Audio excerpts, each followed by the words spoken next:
Thank you, Michelle. Hi, everyone. I'm Sharon, a data graduate who joined September 2024, and welcome to our third Lloyds Career Live of 2026. If you're joining us for the very first time, then welcome to the careers fair that comes to you. This is our National Careers Week special, where we wanted you to hear from apprentices who had very different careers before they came to the bank and give you the chance to ask them questions live via the chat. We have an ex-dentist, a police officer, and a teaching assistant with us today, which shows you how careers can change directions, and it matters more about the skills you have, not just the industry that you work in. Over to you, Farah. Hi everyone, I'm Farah. I'm an apprentice here at Lloyds. I start on the financial services apprenticeship in September after finishing college. And like Sean said, you can switch careers whenever is right for you. None of these apprentices planned for this change when they initially chose their career path. This is what is so special about non-linear careers. We all grow up and fall into this trap of thinking you have to stick to one job and in one field when that's just really not the case at all.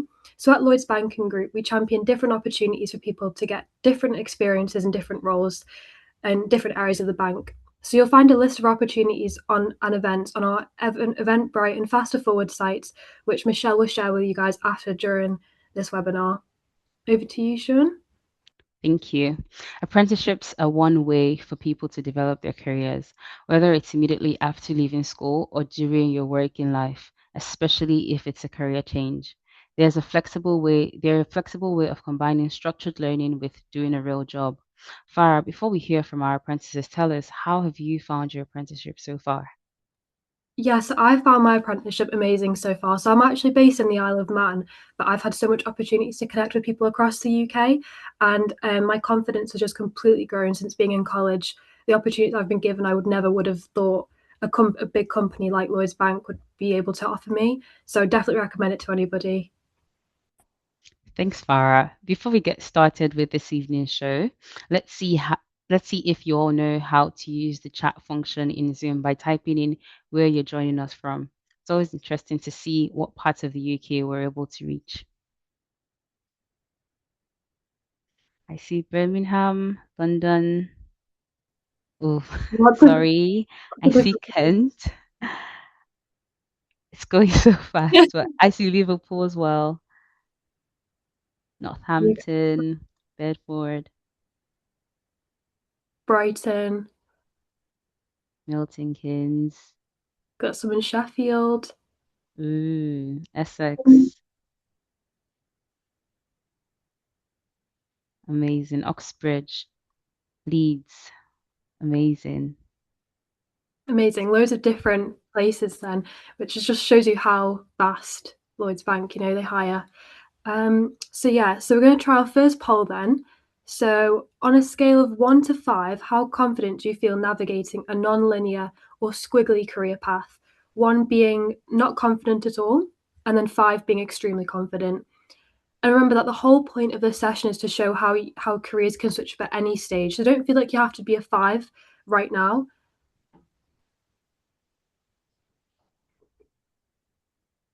So we've got lots of threes. Um, just yeah, got a couple of fours. Mainly looking like around 3. So everyone's fairly confident, but could always learn more. Okay, I think move on to our next poll. Thank you, Farah. And the second poll, which will be coming up soon, on a scale of 1 to 5, to what extent do you feel Lloyds Banking Group is your preferred choice of employer? Where 1 is not confident at all, and 5 is extremely confident.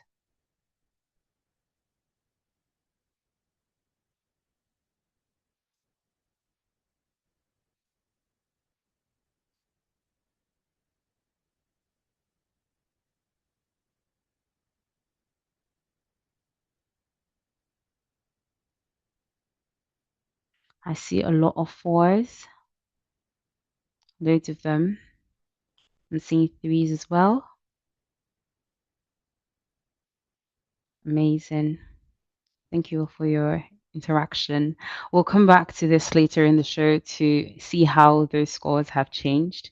So, because tonight's show is all about squiggly careers, it makes sense that our first guest is a former dentist. Safna, welcome.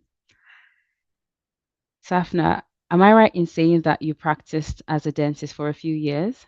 Yes, that's correct. Yeah, so I graduated as a dentist in 2020, so right into the middle of COVID. And then, yeah, I practiced on and off for a few years. Yeah. Amazing. Thanks, Safna. Um, so what was your original career plan and why did it stop fitting? So yeah, if I'm being completely honest, I really didn't have a career plan that was, I would say, entirely my own to start with. Growing up, the medical field was something that I was always told would suit me. Hmm. Um, I was quite academically strong, like I enjoyed science, and so just dentistry felt like something that is natural and like a right path for me. So I pursued it. I completed my bachelor's in dental surgery and then started practicing as a dentist. And I'm genuinely grateful for that experience. Like it taught me a lot. Like it taught me discipline, like resilience, attention to detail, how to work under pressure. And I think also, very importantly, it taught me a lot about responsibility and accountability, because when you're treating patients, your decisions really, really matter. Hmm. But when I started practicing dentistry, like day in and day out, I realized that while I truly valued like helping patients and treating them, the clinical procedures themselves, the fillings, the cleaning, the root canal, all that hands-on clinical procedures didn't give me a sense of fulfillment. Uh, Hmm. and it was not a realization that happened overnight, obviously, it was gradual. And it was also at the same time I started noticing things that really interest me. Like, for example, I enjoyed sitting in front of a computer and looking at numbers and figures and analyzing things. I had to work in NHS administrative side for a few months while I was waiting for my dentistry license in the UK. And I loved looking at, theatre utilization figures, the waiting times, the performance metric. So I found myself more drawn to like patterns and numbers and that kind of thing. Yeah, And that's when it like sort of clicked me, that this is actually something that I enjoy doing more than performing hands-on clinical procedures. So yeah, it wasn't that my original career plan failed or anything. I think it just stopped fitting to who I was becoming. And I think it's that self-awareness really that led me to, like pivot towards a career in data, I would say. amazing. So what felt scary about switching paths then? Yeah, so honestly, everything you could possibly imagine about leaving a stable Yeah. career, everything felt scary. And dentistry, especially, it's such a secure profession, right? Like it pays very well. It has a clear career progression. And obviously, my only formal qualification is a BDS degree. My experience was primarily clinical, and I had like sort of invested years into qualifying and practicing. So when I decided I want to move into data, like there were so many questions in front of me, like, should I start from scratch now with another degree? Will anyone even hire me without a traditional tech background? How Hmm. will I earn? Like, what if I fail? Am I making a mistake by walking away from something so stable? And then obviously you get a lot of questions from people around you as well. So people around me were like friends and family. They were like, why would you leave such a stable career? You have worked so hard for this, what if it doesn't work and all that? And I think that external doubt can really amplify your own internal questions. Hmm. And that uncertainty was very heavy. I won't pretend it wasn't. But I think something else that I felt scary, apart from obviously the big financial and professional risk that I was taking, was the identity shift as well. Hmm. Because when you've introduced yourself as a dentist for years, changing that feels like you're starting all over again. And starting again as an adult is sometimes very intimidating.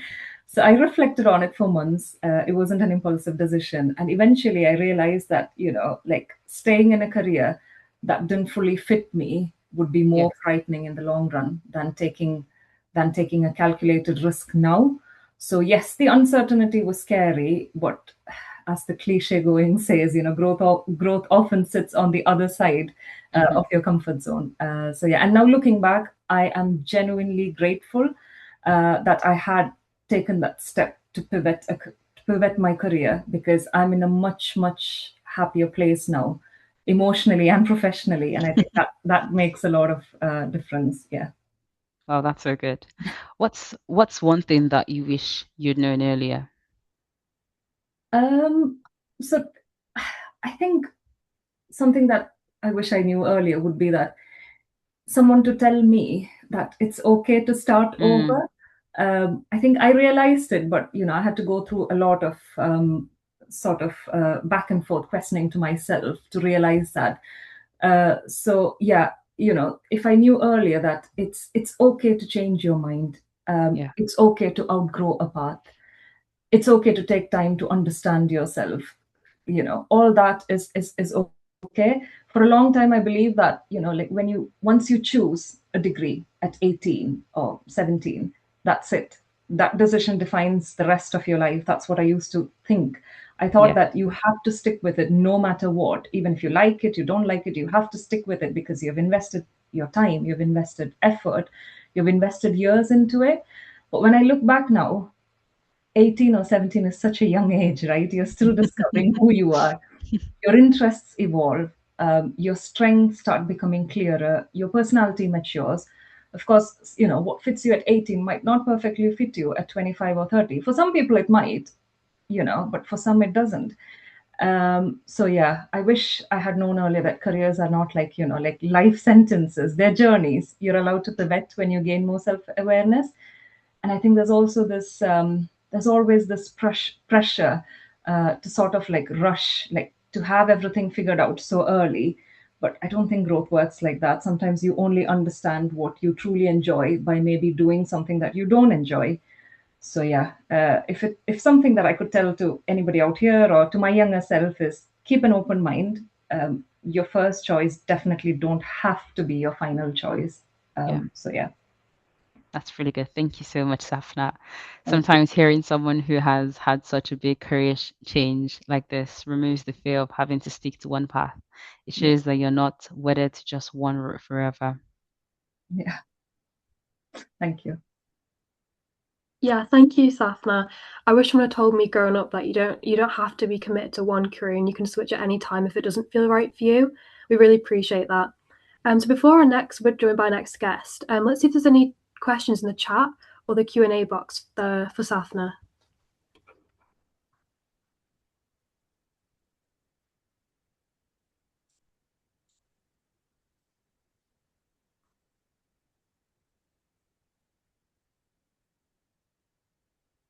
What skills from dentistry surprised you as being quite useful?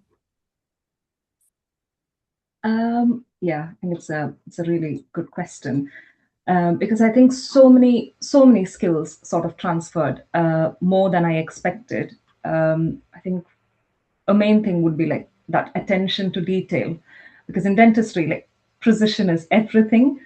One small oversight can have consequences. So that mindset, I think, really translates beautifully into the world of data as well, because accuracy really matters. Something else I would say would be structured thinking. So, for example, when you're diagnosing a patient, you have to gather information, you have to assess their history, you have to assess the patterns, you have to rule things out, and then come to a conclusion. So I think that analytical slash logical reasoning is very similar to working with data.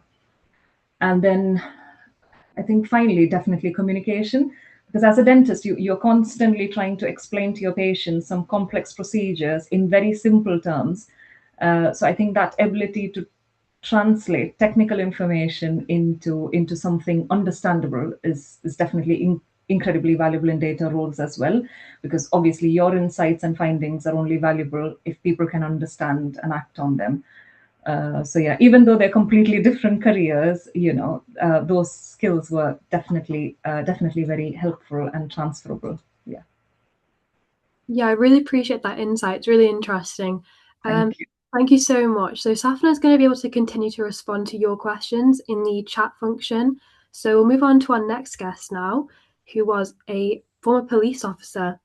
So, Freya, hi. So before we Yeah. jump into understanding your career switch, I bet so many people on the call are interested in your time about from being a police officer. So did you know you always wanted to be a police officer? Yeah, so I mean, I didn't actually plan on becoming a police officer. It kind of happened when I finished college. So I didn't go to university. I'd finished some A levels and then a vocational subject alongside. Wasn't really at that point sure what I wanted to do as a degree. And I'd actually applied for the RAF and I'd also applied to the police at the time. And I'd got into both. So at college, I'd done a personal training qualification. So truly been wiggly in terms of trying to decide what I wanted to do at the time.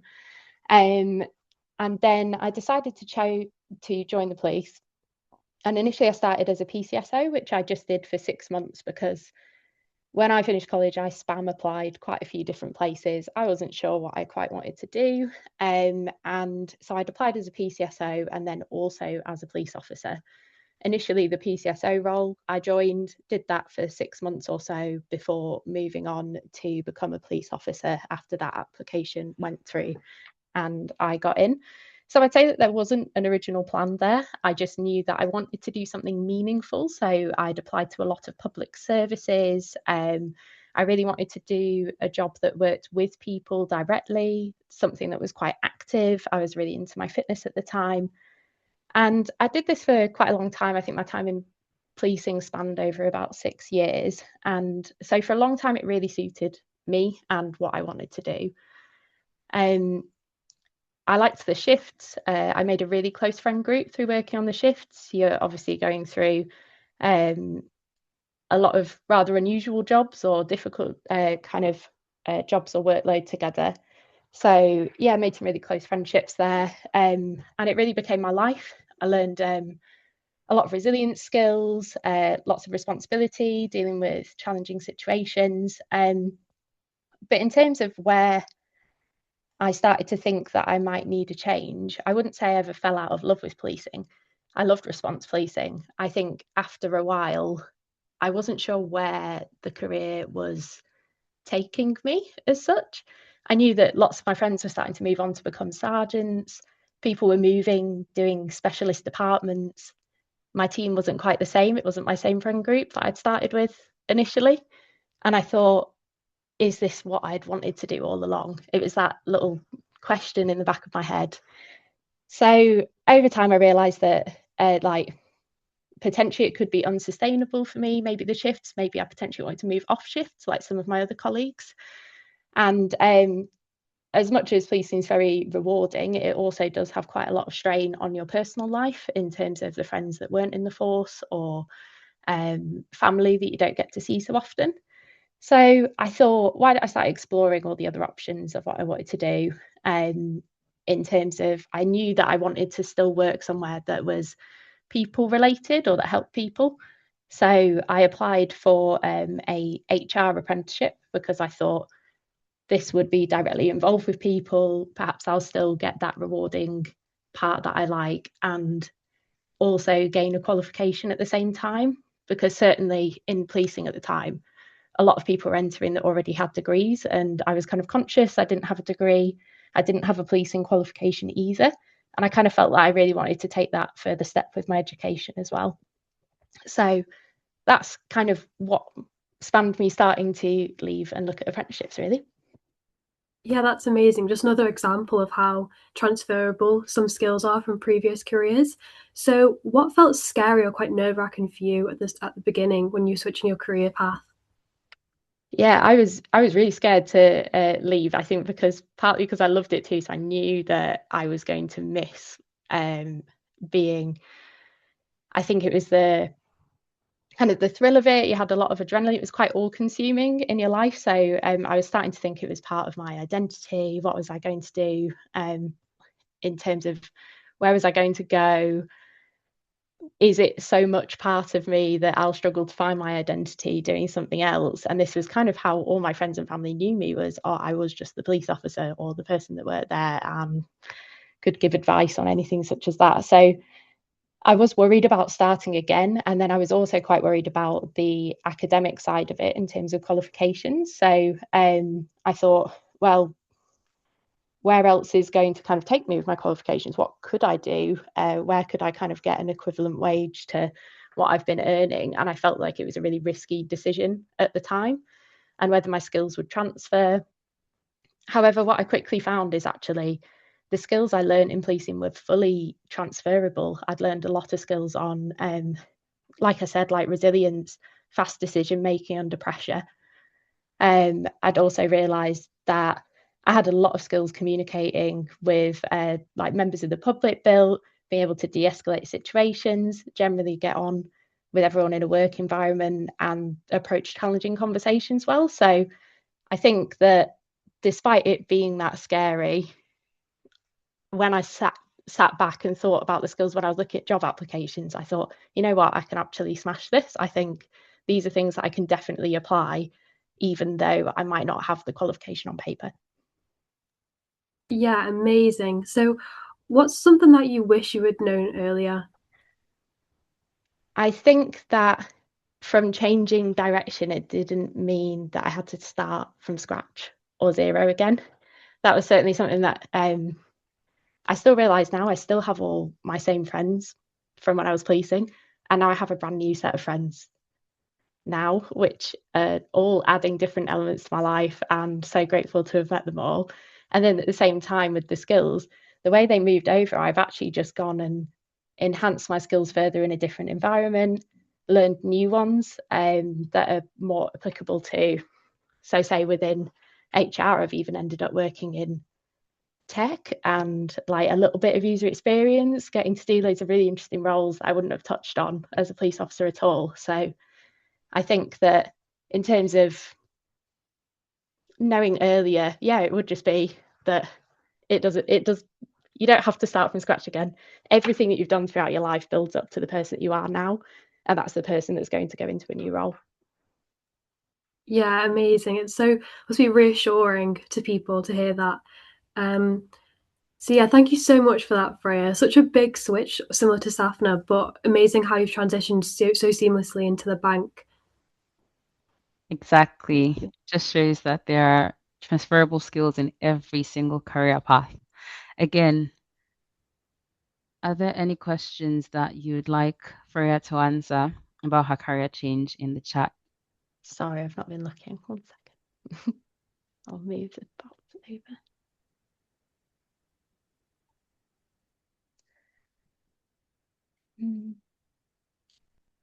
I can see one that says, how did you find the application process, Freya? For Lloyds? Yes. Yes. So I found it, well, it kind of went through, I found it on the apprenticeship scheme adverts via Indeed. And then when I went on there, I think I just uploaded my CVs and I answered a few questions and got through to, this was at the time, it might have been updated since, so please correct me if I'm wrong, but I think it was a maths test and an English test initially. And then I got through to an assessment centre where I was in with a cohort of other people who were also doing the assessment centre, and we did quite a few different tasks that seemed more skills based rather than me doing so much of an interview. And that really suited my skill set, and it meant that I could, put forward the skills that I had learned in other careers and show what I could apply going forwards in the role. So if I've got the skills there to start with, I can apply that to my learning, I can gain the qualification. So yeah, in terms of application, I think that was how it went. And then I can't quite remember if there was a final interview, if that was incorporated in the assessment centre, but there was certainly a chat with a line manager.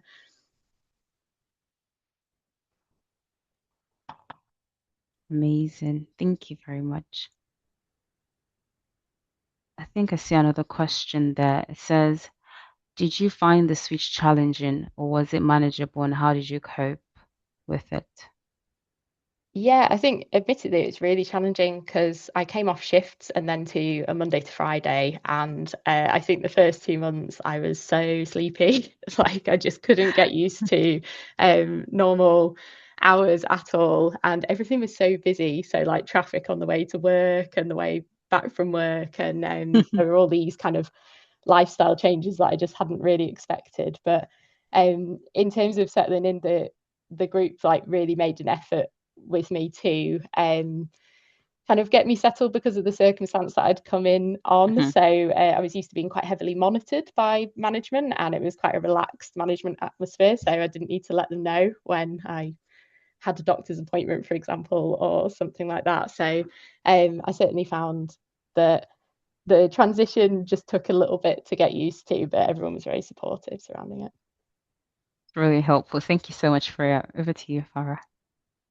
Thank you so much, Freya. So now we're on to our final guest, Ewan. So you're a teaching assistant. Tell us more about that and how long were you in that role for? Yeah, so I was teaching assistant for a year, so I just finished university and I was very much looking for roles, not really sure where to go. And I had done tutoring experience and thought, you know what, teaching must be so similar. And I applied through an agency that within about 3 days managed to place me within a school. It was a very different experience. There was no interviews, there was no real steps taken, and I was in a school helping teach and the class teacher. It was definitely a very interesting experience and incredibly fast paced. Every day is different and unique. You consistently having to evolve and adapt at very sort of tense environments at times, just because of the resourcing issues and how fast paced the day can be. But it was an amazing experience, some massive memories, and some overall, it was an incredible year of my time during that teaching point. Yeah, amazing. So what stopped fitting in that role? What kind of made you want to switch? I think for me, it was just very much the progression. And when I first went for it, I'm not somebody that really had my full career path mapped out. When I finished school, I didn't really have a clue what I wanted to do. When I went to university, I did subjects that I enjoyed, but didn't really know how they resonated. I missed a lot of the smart windows where people applied during the university course. I didn't really do that. I think I was enjoying the experience a little bit too much and decided to wait till after university. And whilst I think teaching was incredibly valuable to provide that sort of experience, I actually, to be honest, wasn't done with academia. So I went back and did a master's, but I didn't think it was maybe the right step for me in terms of what I wanted to do. I think there was something more of the sort of strategic sort of side of things, and maybe something to do with more the technical side, which is in part why I did start to branch out and look for careers elsewhere, but keeping some of the key components of teaching that I did enjoy, which is very much the human element and that sort of empowering part. I think that the thing that brought me the most joy was definitely when you could see the progression that people had gone through. So that was something that was key that I wanted to take forward, but not necessarily in that setting. Yeah, amazing. So what's one thing that felt quite scary about switching your career path? There's a lot, really. I think if you just be honest, it is the unknown, right? So you're going from something that you're doing every day, it's routine. I mean, the whole thing is quite scary. You go from going to school to suddenly you're expecting to find a job, and then suddenly you go, maybe this isn't right for me. I need to change it again, and you're on that sort of search. And I think that that is really the key. Is that sort of unknown element around it. But I think every time that I've done it, you realize actually it's not that daunting of a thing. It might feel daunting in the moment, but it creates so many unique memories and learning experiences. Every single role I have done, which is surprisingly quite a lot for how little time I've spent in the working world. I've met incredible people, learned incredible skills, and taken lots of different learnings along that journey. And I think that is just the key. It does feel quite overwhelming. It can feel very scary to dive into the unknown, but in a way, it's sort of just do it. and see what comes. And the worst that happens is you stick at it for 6 months to a year, and then you take those skills and you look elsewhere. Yeah, definitely. So, what's one thing that you'd wish you had known earlier? I think it's exactly that you can move about. I think we used to be a lot more stuck in the mindset that you have to have a career for life. A career defines you, and a career is what makes you you. And that isn't true. It's part of you. But the reality is that you can absolutely move between jobs, move between education. I think if I was to look at my own journey, I finished school, went to university, went as a teaching assistant, moved internally within that school into a sort of substitute teacher, went back to university, worked for a small business, and then went and did an apprenticeship. I think as careers go, that is not the normal way or projection. And it sometimes seems a bit bizarre that, why are you doing an apprenticeship when you also have all these qualifications? But that's the beauty of careers, is that they can be bumpy. They can go in a non-straight line, because you don't always have to plan everything in the future. And sometimes it's about just seizing the opportunity and going with it. Yeah, that's really, really valuable insight. Thank you so much for that. So, before we near the end of the session, does anybody have any questions for Ewan in the chat?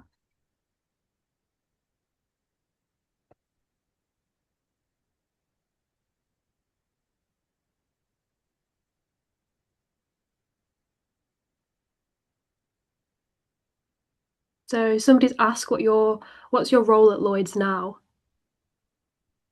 It's a great question. If we put away the corporate sort of jargon, I'm effectively a business analyst. So my role is to look at processes and the overall strategy within the HR space, and then to bring together the business, so the people that do it, with the technical aspect, so that being the technology that we use, to ensure that it all sort of works together in a coherent way that doesn't prevent any blockers or waste of time and energy. Yeah, amazing. So another one, what do you enjoy most about working at Lloyds? It's probably, I mean, the real answer is definitely the sort of social dynamic and the friends. I have made incredible friends, and we've had many sort of fun activities, and that includes both outside of work but also inside of work. I'm quite surprised by the amount of breakfast, free breakfast they offer and things like that. So there's definitely a lot of merit to that. But I think, to be honest, from a work aspect, it's definitely that the work has been challenging. The teams around me have definitely been very trusting, giving me lots of opportunities. And you seem to be bouncing from one thing to another. I mean, my job, as just listed there, probably doesn't seem like to go sit on a call with however many people are and then talk about apprenticeship experiences and things like that. So there's plenty of opportunities. It might feel that it's sort of finance, but if I'm honest, it's really not banking in the traditional sense. It's definitely a organization that has lots of different things going on, and you're consistently discovering new opportunities as you go through it.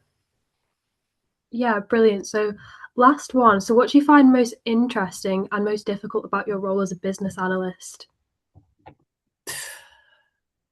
I think the most interesting is the tech that we work with and the opportunities that are going. So a big part of our work is that we're looking to not only optimize by using better systems, but we're also exploring AI. And that's something that's not just being done by my team, but is being done across the business. I think that we're definitely leading the way in terms of trying to discover and push forward with how we can use AI to better processes that exist today. In terms of the most challenging, it's a good question. There's probably a couple of things. I think that the biggest and most honest one is, it's definitely because it's such a big organization, there can be a lot of bureaucracy that we have to go through, but also lots of people you have to engage with. There's a lot of processes where you look at them in a silo and then you don't actually realize they have knock-on effects across the business. You might be changing one thing, say recruitment wise, but the reality is, as a business, we have like 65,000 employees. So you've got to be really careful in terms of those changes you make, because you might not realize. Another one that's really interesting is the international dimension. So we're very much an international organization that has different legislation, different rules that we have to follow. So a lot of the time you get caught blindsided by some of these obstacles and challenges that you face. But it's also, you learn definitely a lot. I mean, I wouldn't think I'd have learned as much about, say, Indian law or Indian culture from my colleagues, but it's been an amazing journey, like working with some of my Indian colleagues in the Lloyds Technology Centre. Yeah, that's great. I'm sure lots of the people on the call today will take that as really, really valuable insight and very reassuring. So thank you very much for that. No worries. Thank you so much. And thank you, everyone. This just shows that apprenticeships can form part of your career journey in many ways, even if that's a career change. We mentioned earlier on that Lloyd's Career Live streams on the first Tuesday of every month, but it's not the only thing we do to support you on your journey from school to work. This year, we're offering work experience virtually, helping you to expand your skills and to gather all that insight to land the right role. We're also hosting in-person and virtual skill fests, and we've brought everything together on our Faster Forward platform, the link to which will be in your resource sheet and in the chat. This is our platform that you can join for free, and it offers you learning, guidance, access to work experience, and as you get a little older and start to consider applying for roles. We also have Lloyd's mentors that can help you with questions about the application and assessment processes. At the start of the show, we asked you a question about how confident you feel about navigating a career path that might not be the straight or clear cut one you think you should have. Now you've heard people's stories of career pivots. Ask yourself this again. A poll will come right up. On a scale of 1 to 5, how confident do you feel navigating a non-linear or squiggly career, where 1 is not confident at all and 5 is extremely confident?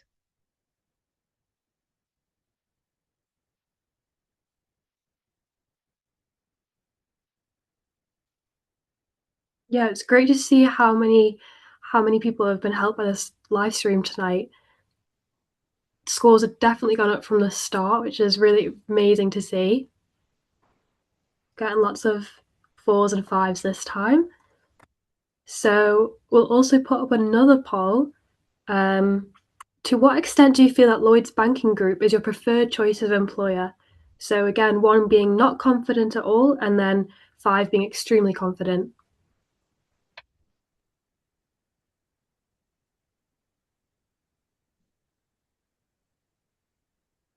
Amazing. Seeing loads of 4s and 5s. And with that, I think we've done our job. Scores have definitely gone up. Like we mentioned earlier, Michelle will be sending out resources with all of our useful links, including a link to our Faster Forward platform where you can learn more about careers at Lloyds and chat with some of our career mentors to continue this conversation. And if you've missed anything at all, you can hop over to our Lloyds Career YouTube channel and catch the replay along with all the other episodes of Lloyds Career Live. This session will be there by the end of the week. And if you wanted to hear more about specific areas or careers in the bank, don't worry at all. We'll be doing much more deep dives in the next few months with things like markets and branding and audit. So thanks for joining us today, everybody. And thank you to all of our guests and all the valuable insight provided.